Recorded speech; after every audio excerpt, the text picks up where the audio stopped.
أعوذ بالله من الشيطان الرجيم بسم الله الرحمن الرحيم القارعة ما القارعة وما أدراك ما القارعة അസ്സലാമു അലൈക്കും വറഹ്മത്തുള്ളാഹി വബറകാതുഹു. സൂറത്തുൽ ഖാരിഅയിലെ 1 മുതൽ 4 വരെയുള്ള വചനങ്ങളാണ് നിങ്ങൾ കേട്ടത്. അവയുടെ തഫ്സീറിൻ്റെ സംഗ്രഹമാണ് ഇന്നത്തെ ദർസിൽ ഉൾപ്പെടുത്തിയിട്ടുള്ളത്.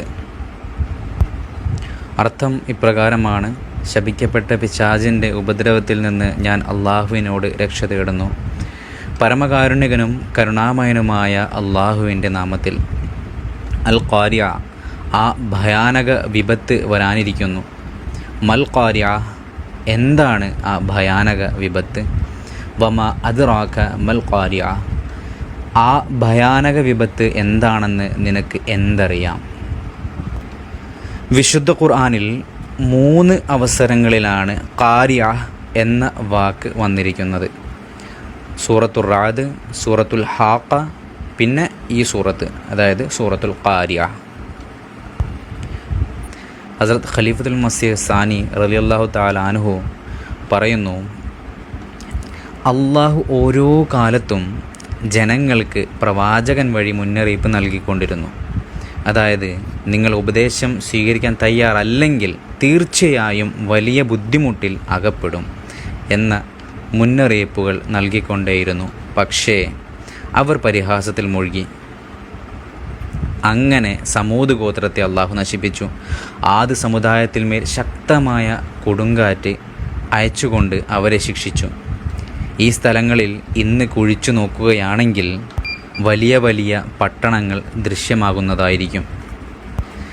ഖാരിഅ എന്നാൽ മുഴുവനായി നശിപ്പിക്കപ്പെടുന്ന ദുരന്തങ്ങളെയാണ് പറയപ്പെടുന്നത്. അതുപോലെ ഖാരിഅ എന്നാൽ ഏതെങ്കിലും പ്രവാചകൻ്റെ സത്യസാക്ഷ്യത്തിന് വേണ്ടി സംഭവിക്കുന്ന ശിക്ഷ കൂടിയാണ്. അതിനുശേഷം പറയുന്നു മൽ ഖാരിഅ, അതായത് എന്താണ് ആ ഭയാനക വിപത്ത്? വളരെ ഭയാനകമായ വിപത്തിനെയാണ് അൽ ഖാരിഅ എന്ന് പറയുന്നത്. എന്നാൽ അതിൻ്റെ ഭയാനകതയെയും ശക്തിയെയും കാണിക്കുന്നതാണ് മൽ ഖാരിഅ. മനുഷ്യൻ അതിൻ്റെ ശക്തി കാണുമ്പോൾ സ്തംഭിച്ചു പോകുന്നതാണ്. മനുഷ്യനൊരിക്കലും മറക്കാൻ സാധ്യമല്ലാത്ത തരം ദുരന്തമായിരിക്കും അത്.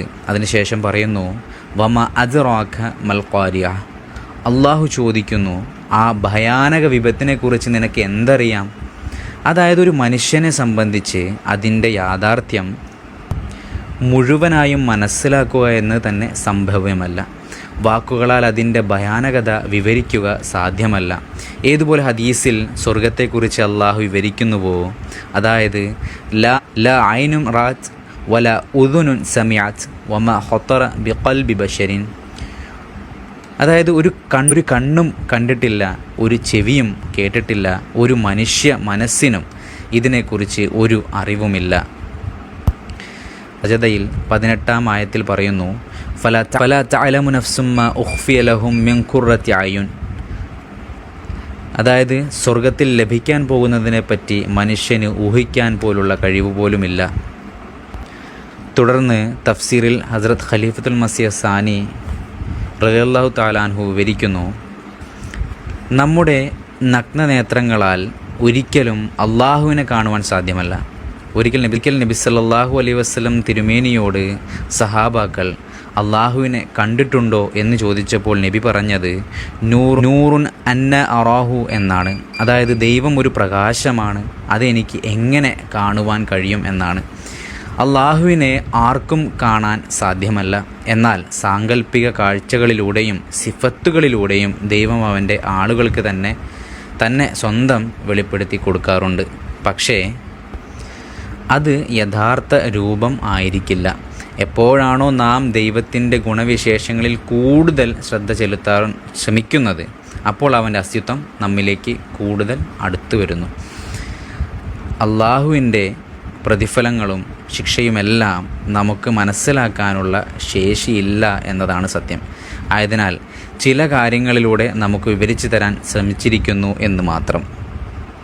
ബാക്കി ആയത്തുകളുടെ തഫ്സീർ അടുത്ത ദർസുകളിൽ തുടരുന്നതായിരിക്കും.